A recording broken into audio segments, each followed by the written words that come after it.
드립니다. 부족하고 연약한 저이지만 찬양 가운데 임하시는 주님을 이 시간 만나기를 소망합니다. 주님을 높이는 이 시간 우리의 영혼이 새 힘을 얻고 모든 근심이 사라지며 기쁨이 충만한 시간 되게 도와주시옵소서. 이것이 나의 간증이요, 이것이 나의 찬송일세. 나 사는 동안 끊임없이 구주를 찬송하리로다. 말씀을 전하시는 전도사님에게 성령의 능력을 다하사 말씀을 준비할 때마다 큰 은혜를 경험하게 하시며 그 말씀을 통하여 모든 영혼들이 살아나는 역사가 이루어지게 하옵소서. 우리의 삶을 영원토록 인도하실 예수 그리스도 이름으로 기도드립니다. 아멘.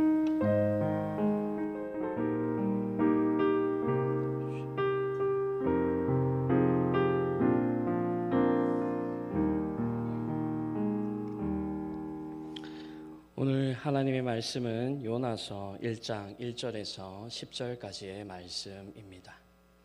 오늘 하나님의 말씀은 요나서 1장 1절에서 10절까지의 말씀입니다. 구약성경 1287페이지에 있습니다. 제가 가진 성경에서 구약성경 1287페이지에 있습니다. 다 찾으신 줄 알고 제가 봉독해 올리겠습니다. 여호와의 말씀이 아미떼의 아들 요나에게 임하니라. 이르시되 너는 일어나 저 큰 성읍 니느웨로 가서 그것을 향하여 외치라. 그 악독이 내 앞에 상달되었음이라 하시니라. 그러나 요나가 여호와의 얼굴을 피하려고 일어나 다시스로 도망하려 하여 요바로 내려갔더니 마침 다시스로 가는 배를 만난지라. 여호와의 얼굴을 피하여 그들과 함께 다시스로 가려고 배에 삭슬 주고 배에 올랐더라. 여호와께서 큰 바람을 바다 위에 내리심에 바다 가운데 큰 폭풍이 일어나 배가 거의 깨지게 된지라. 사공들이 두려워하여 각각 자기의 신들을 부르고 또 배를 가볍게 하려고 그 가운데 물건들을 바다에 던지니라. 그러나 요나는 배 밑에 내려가서 누워 깊이 잠이 든지라. 선장이 그에게 가서 이르되 자는 자여 어찌함이냐. 일어나서 내 하나님께 구하라. 혹시 하나님이 우리를 생각하사 망하지 아니하게 하시리라 하니라. 그들이 서로 이르되 자 우리가 제비를 뽑아 이 재앙이 누구로 말미암아 우리에게 임하였나 알아보자 하고 곧 제비를 뽑으니 제비가 요나에게 뽑힌지라. 무리가 그리에게 이르되 청하건대 이 재앙이 누구 때문에 우리에게 임하였는가 말하라. 내 생업이 무엇이며 내가 어디서 왔으며 내 나라가 어디며 어느 민족에 속하였느냐 하니 그가 대답하되 나는 히브리 사람이요 바다와 육지를 지으신 하늘의 하나님 여호와를 경외하는 자라 하고 자기가 여호와의 얼굴을 피함인 줄을 그들이 말하였으므로 무리가 알고 심히 두려워하여 이르되 내가 어찌하여 그렇게 행하였느냐 하니라. 아멘. 오늘 설교 제목은 도망친 한 사람 흔들린 모두라는 설교 제목으로 하나님의 말씀을 같이 나누길 소망합니다. 성도 여러분은 성경을 읽다가 힘든 순간을 겪어 보신 적이 계십니까? 많은 성도님들이 어렵게 넘어가시는 창세기 또 출애굽기를 지나 레위기를 접할 때 졸음이 몰려오고 성경을 덮어버리는 싶은 그 순간이 올 것입니다. 레위기를 읽기 시작하면 도망치고 싶은 마음이 또한 생깁니다. 도망치고 싶은 이유는 레위기를 통해 하나님께서 도무지 나에게 어떤 말씀을 하시는지 이해가 가지 않아서입니다. 또한 하나님의 의도가 도대체가 무슨 의도인지 전혀 모르겠습니다. 그래서 우리는 위기를 맞이해 성경을 종종 덮고 싶은 마음이 생기는 경우가 많은 것이지요. 이와 같은 방식으로 우리는 성경뿐 아니라 일상에서도 도망치고 싶은 일들이 많습니다. 특정 사건이나 사람 때문에 피하고 싶은 일들이나 여러 가지 이유로 도망이라는 경험을 하게 되지요. 오늘 소개될 본문에서는 요나는 하나님의 말씀을 피하기 위해 도망치는 모습을 보여줍니다. 그는 단순히 도망치는 것이 아니라 그곳을 떠나겠다는 의사를 드러냅니다. 우리는 이 본문을 함께 살펴보며 요나가 하나님의 말씀을 어떤 이유로 외면하게 되었는지 함께 알아보겠습니다. 요나가 하나님의 말씀을 피하기 전에 하나님께서 그에게 어떤 임무를 부여했으며 그가 취한 행동은 무엇이었습니까? 첫 번째입니다. 요나는 니느웨로 가서 외치라라는 사명을 받았고 그가 취한 행동은 도망이었습니다. 요나라는 인물은 1절에서 처음에 나타나며 시작합니다. 여호와 하나님께서 모세에게 떨기나무를 통해 나타나신 것이 아니라 말씀으로 임하셨습니다. 말씀으로. 성도님들이 더 잘 아시겠지만 말씀으로 임했다고 합니다. 이를 통해 많은 선지자들이 말씀으로 하나님을 경험했음을 우리는 알 수 있습니다. 구약시대에 예레미야, 호세와 그리고 미가 등 여러 선지자들도 마찬가지입니다. 요나도 그중 한 사람입니다. 하나님께서 본문 1절에서 그에게 임하니라 라고 말씀합니다. 이후 2절에서 여호와 하나님께서 요나에게 그의 사명을 알려주십니다. 그에게 일어나 큰 성읍 니느웨로 가서 외치라. 그 악행이 하나님 앞에 상달되었다고 말씀하십니다. 그러면서 요나는 3절에서 여호와의 얼굴을 한 번이 아닌 2번이나 피하는 장면을 보여줍니다. 참 아이러니하게도 사람들이 도망치고 싶으면 결국 끝까지 도망가게 되는 모습을 보여줍니다. 좀 더 구체적으로 하나님의 말씀을 함께 살펴보겠습니다. 본문 1절에서 3절까지입니다. 제가 봉독해 드리겠습니다. 하나님의 말씀을 들어보십시오. 여호와의 말씀이 아미떼의 아들 요나에게 임하니라. 이르시되 너는 일어나 저 큰 성읍 니느웨로 가서 그것을 향하여 외치라. 그 악독이 내 앞에 상달되었음이라 하시니라. 그러나 요나가 여호와의 얼굴을 피하려고 일어나 다시스로 도망하려 하여 욥바로 내려갔더니 마침 다시스로 가는 배를 만난지라. 여호와의 얼굴을 피하여 그들과 함께 다시스로 가려고 배에 삭슬 주고 배에 올라더라. 아멘. 요나는 첫 번째 절에서 하나님의 말씀의 존재를 경험하지요. 여기서 말씀이 임했다는 것은 하나님께서 요나를 통해 수행할 일이 있다는 것을 알려주십니다. 하나님께서 말이죠. 하나님께서. 그리고 이 장면에 등장하는 요나라는 인물은 원어적인 의미로는 비둘기라고 합니다. 비둘기. 여러분이 비둘기에 대해 어떤 생각을 가지고 계시는지 한번 생각해 보시겠습니까? 저에게는 비둘기는 약하고 쫓아가면 도망가는 새라는 인식이 있습니다. 제가 덩치가 커서가 아니에요. 네. 우선 비둘기가 약한 이유는 공격적이지 않기 때문입니다. 제가 천안을 올라갈 때 경산을 조금 벗어나면 동대구역을 가면 항상 비둘기가 저를 맞이합니다. 네, 제 여자친구도 아닌데 말이죠. 네. 거기서 비둘기를 제가 그냥 발로 차는 것이 아니라 허공에 발로 차면 도망가는 행동을 합니다. 이렇게 비둘기는 전투적인 행동을 저에게 하진 않습니다. 오늘 본문에 등장하는 요나도 비둘기로 묘사됩니다. 그는 하나님께 대항하는 싸움을 벌이지 않지요. 오히려 본문에서 도망치는 모습을 반복하며 우리에게 말씀하고 있음을 알고 있습니다. 이제 본문은 2절을 함께 살펴보겠습니다. 2절에서는 저 큰 성읍 니느웨로 가서 외치라고 말씀하시며 그들의 악이 하나님 앞에 상달되었다고 말씀합니다. 2절의 내용은 1절에서 하나님의 말씀을 임한 후 어떤 임무를 수행해야 하는지 구체적으로 설명하고 있습니다. 요나의 임무가 무엇입니까? 가서 외치는 것입니다. 그것이 요나의 사명입니다. 여기서 어떤 내용이 외치라는 것을 명확하게 언급되어 있진 않지만 이후의 장들을 살펴보시면 회개라는 것을 알 수 있습니다. 그렇다면 왜 니느웨가 회개하기를 하나님께서 원하실까요? 그 이유는 명백하게도 그들이 하나님의 백성이기 때문입니다. 하나님의 백성이기 때문에 파멸을 당하지 않기 위해서입니다. 또한 성경에서 하나님께서 자신의 자녀들을 멸망당하지 않기를 원하신다고 기록되어 있습니다. 이를 알 수 있는 구절이 신약성경 베드로후서 3장 9절입니다. 제가 봉독해 올리겠습니다.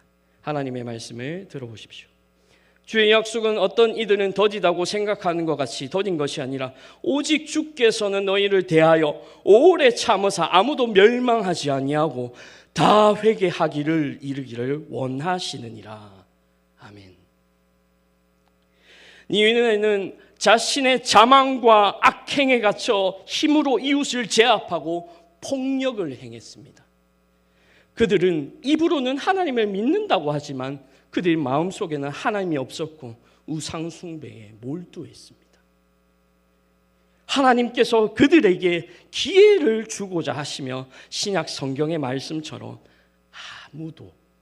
단 아무도 멸망하지 않기를 원하시는 것입니다. 이를 위해 하나님은 요나라는 인물을 선택하셨죠. 그러나 요나는 참 어리석게도 본문 3절에서 여호와의 얼굴을 피하기 위해 다시스로 가는 길을 선택합니다. 흥미롭게도 요나는 여호와의 얼굴을 피한 것이 한 번이 아니라 두 번이라고 본문 3절에 기록되어 있습니다. 그는 이미 두 번이나 피하고 있다는 사실을 우리에게 알려주고 있지요. 첫 번째는 욥바로 내려간 것이고 두 번째는 다시스로 향하여 내려간 것입니다. 요나의 행동을 살펴보면 그는 얼마나 도망치고 싶었는지와 함께 하나님을 멀리하려는 강한 의지를 보인다고 우리는 알 수 있습니다. 이를 통해서 요나는 하나님의 얼굴을 피하기 위한 수단으로 사명, 즉 자신이 외치려는 그 사명을 포기하려는 마음이 있었음을 우리는 살펴볼 수 있습니다. 사랑하는 선한능력교회 성도 여러분, 요나도 가끔은 사명을 저버릴 때가 있지 않습니까? 우리 또한 그와 같이 사명을 저버릴 때가 있지 않습니까? 사명을 소홀히 할 때 하나님께서는 다시 기회를 주시는 분임을 우리는 오늘 말씀을 통해 깨닫기를 소망합니다. 우리는 사명을 저버리는 것으로 하나님의 뜻을 거부하더라도 그분의 우리가 회개하고 다시 사명을 가지고 살기를 바라시는 분임을 우리는 오늘 말씀을 통해 깨닫기를 바랍니다.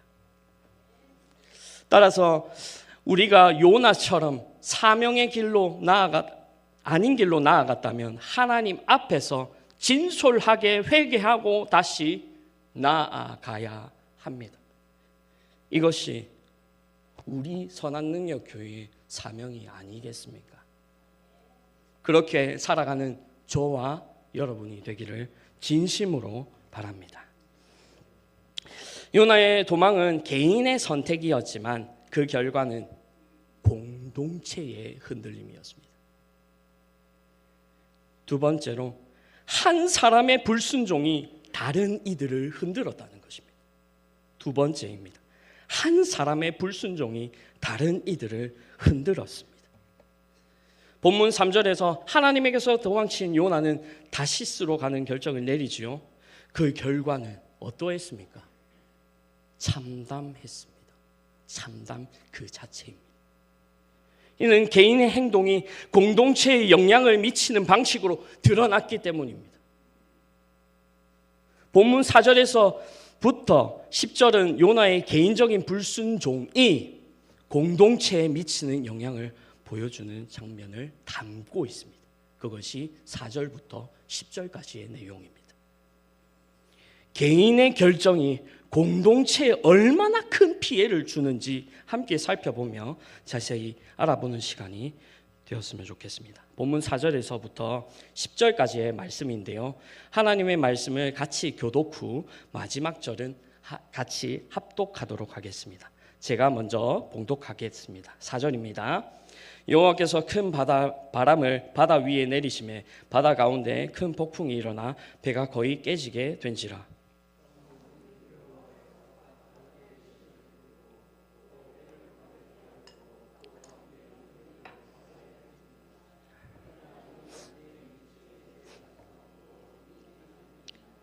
선장이 그에게 가서 이르되 자는 자여 어찌함이냐 일어나서 내 하나님께 구하라. 혹시 하나님이 우리를 생각하사 망하지 아니하게 하시리라 하니라.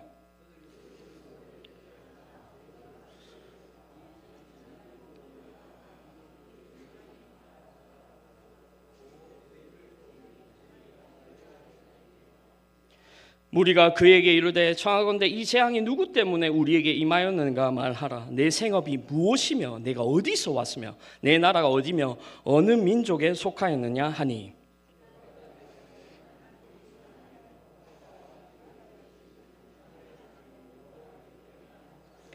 다 같이 읽겠습니다. 자기가 여호와의 얼굴을 피함인 줄을 그들에게 말하였으므로 무리가 알고 심히 두려워하여 이르되 내가 어찌하여 그렇게 행하였느니라 하니라. 아멘.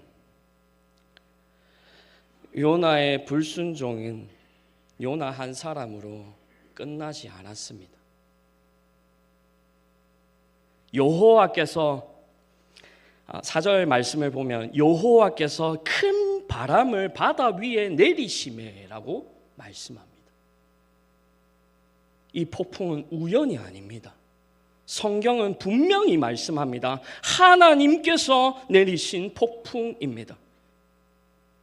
요나는 하나님의 말씀을 피해 다시스로 도망쳤습니다. 그러나 하나님은 요나를 놓치지 않으셨지요. 여기서 문제는 무엇입니까? 요나만 흔들린 것이 아니라 배에 탄 모든 사람이 흔들렸다는 것입니다. 선원들은 어땠습니까? 5절에 보면 사공들이 두려워하여 각각 자기의 신들을 부르고라고 말씀합니다. 두려워했다고 말합니다. 두려워했다. 이들은 죄를 지은 사람들이 아닙니다. 제가 말씀드린 이 죄의 개념은 윤리적으로 어떤 일을 잘못했다는 개념이 아닙니다. 그저 요나와 같이 배를 탄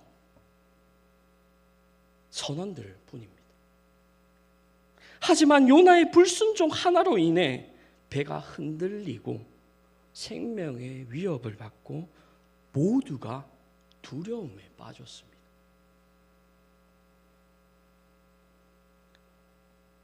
흥미롭게도 요나는 그때에 잠이 들었다고 본문을 통해 알 수 있죠. 불순종은 개인의 선택이지만 그 결과는 공동체의 몫을 감당하게 됩니다.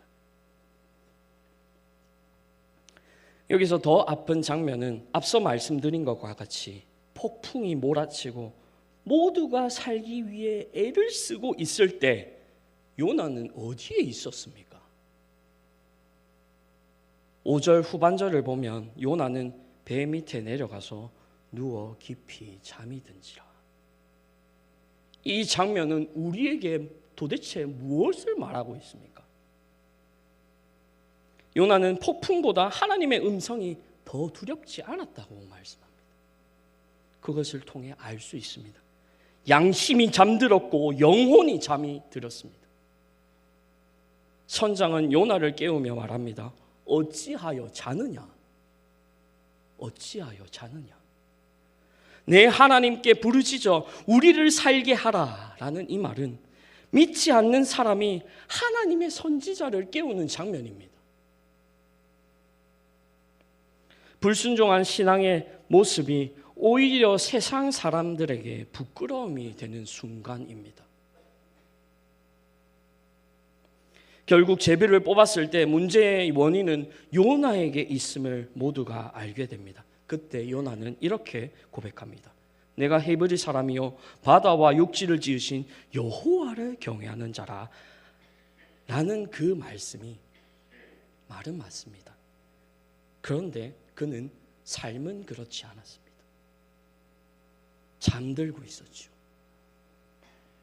사랑하는 성도 여러분, 우리의 신앙의 고백은 입으로는 할 수 있습니다.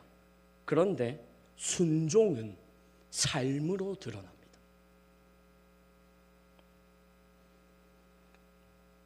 이 말은 믿지 않는 사람들에게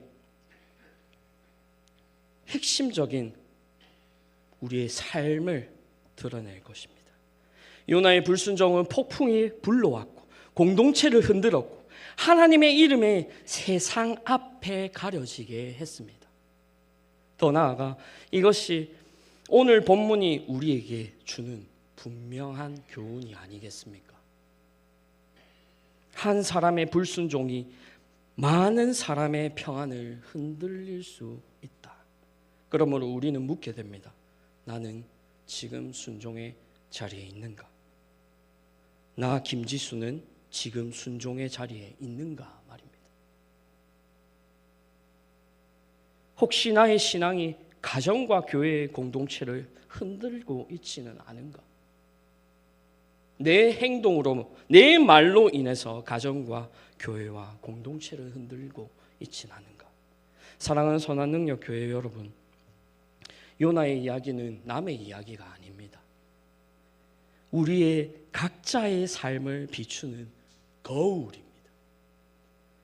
혹시 나의 말 한마디, 나의 선택 하나가 가정과 교회, 공동체를 흔들고 있지는 않고 계십니까? 요나는 혼자 잠이 들었지만 배 안의 모든 사람은 두려움에 떨고 있었습니다. 그러면서 하나님은 우리에게 묻고 계십니다. 저와 여러분에게 묻고 계십니다. 너는 지금 어디에 있느냐? 순종의 자리에 있느냐? 김지수, 너 순종의 자리에 있느냐? 라고 말입니다. 저와 여러분이 스스로를 돌아보며 하나님 앞에 신실하게 나아가는 저와 여러분이 되기를 간절히 소망합니다. 기도하시겠습니다. 자비로우신 하나님 아버지, 하나님 앞에서 몹쓸 죄인으로 나와 모든 성도들을 구원하신 하나님 아버지, 오늘 말씀을 통해 한 사람의 불순종으로 공동체를 흔들었던 요나의 이야기를 통해 주님, 우리를 성찰합니다. 주님, 긍휼을 베푸시고 우리가 이 기도가 끝나는 순간부터 순종의 삶을 살아가게 하옵소서. 이 모든 말씀 살아계신 예수 그리스도의 이름으로 기도드렸습니다. 우리 주 예수 그리스도의 크신 은혜와 하나님 아버지의 무한하신 사랑과 성령의 교통하심이 하나님 앞에 나와 예배드리는 주의 사랑하는 백성들 머리 위에 지금부터 영원토록 함께 있을지어다. 아멘.